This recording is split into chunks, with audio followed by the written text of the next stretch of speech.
भोपाल के ताज होटल के सामने भदभदा बस्ती, जहां कभी मकान हुआ करते थे, वहां मैदान और उस मलबे का ढेर नजर आ रहा है। घरों को तोड़ने से पहले यहां रहने वाले परिवारों को निगम अमले ने अपनी बताई जगहों पर शिफ्ट किया। भदभदा बस्ती में चिन्हित कुल 386 मकानों को पूरी तरह तोड़ दिया गया। लोग अब अपने आशियाने की ईंट को उठाने में जुटे नजर आए।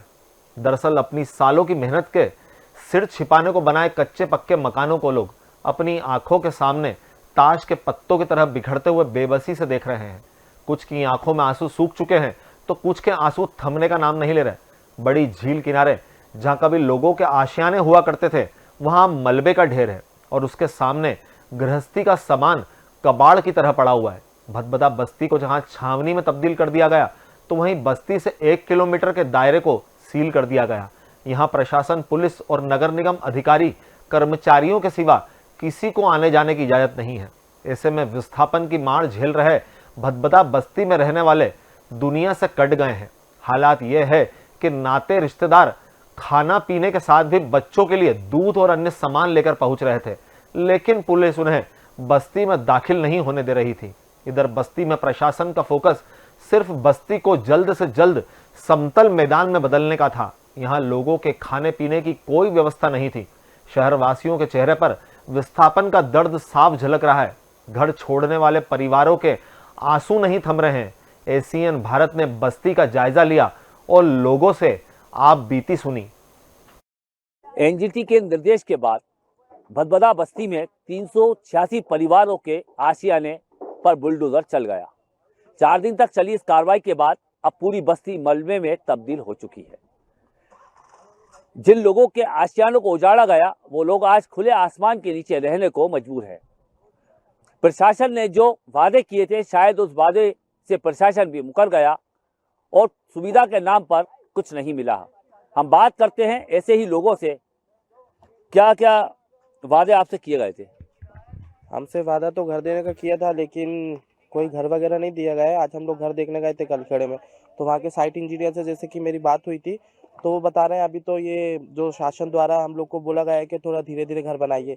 उनको कोई पेमेंट वगैरह नहीं किया जा रहा है, जिसके कारण वो कहाँ से घर बनाएंगे। वो भी प्राइवेट कंपनी को ठेका दिया गया है, तो वो घर नहीं बना पा रहे हैं। और बाकी उनसे बात हुई तो वो तो बता रहे हैं अभी कोई कंफर्म टाइम नहीं दे रहा है कितने टाइम में घर बन पाएंगे। उन्होंने तभी हमसे 1 साल का बोला है, और उससे वो बोला है उससे ज़्यादा ही होगा, 1 साल से कम का तो होगा ही नहीं अगले साल मार्च में। और जो इन लोगों ने 1 लाख रुपए की हम लोग को लॉलीपॉप दी है, मैं तो लॉलीपॉप ही बोलूँगा क्योंकि 1 लाख में आजकल कुछ नहीं होता। जो इन लोगों जिन्होंने हमको 1 लाख रुपए दिए, आज उनके घरों के गेट 1 लाख रुपए तक के होते हैं, तो आज वो हमको 1 लाख रुपए दे के क्या समझ रहे हैं। बस मैं यही बोलना चाहूँगा कि जो हम लोग को घर दिया है, घर के बदले हम घर चाहते हैं। मैं भी यही चाहूँगी कि हम लोगों को जगह दी जाए रहने के लिए। कुछ भी नहीं है, आज हमारे घर से बेघर कर दिया हम लोगों को, कुछ भी नहीं है हमारे पास। वो बच्चों की परीक्षा नज़दीक आ रही है हमारी, अब ये बताइए उनकी भविष्य का क्या होगा। सरकार ने कुछ नहीं सोचा कि बच्चों के भविष्य का क्या होगा आगे। मेरे बच्ची का कल ही पेपर है, तो कैसे जाएगी, घर भी नहीं है, बसें कहाँ हैं, किताबें कहाँ हैं, सब मलबे में दब चुकी हैं। हमारा तो साथ बहुत बुरा किया गया है, धोखा करा गया है। सर, प्रशासन ने मीडिया को अंदर आने ही नहीं दिया, और मीडिया को अंदर नहीं आने दिया, और हमारा खाने पीने की सब व्यवस्थाएं सब बंद हो गई थी चारों साइड से, तो कोई को आने नहीं दे रहे थे। पुलिस इतनी लगा दी थी उन्होंने, और 10 दिन पहले से लाइट काट दी थी और पानी बंद कर दिया था उन्होंने। क्या चाहते हो आप?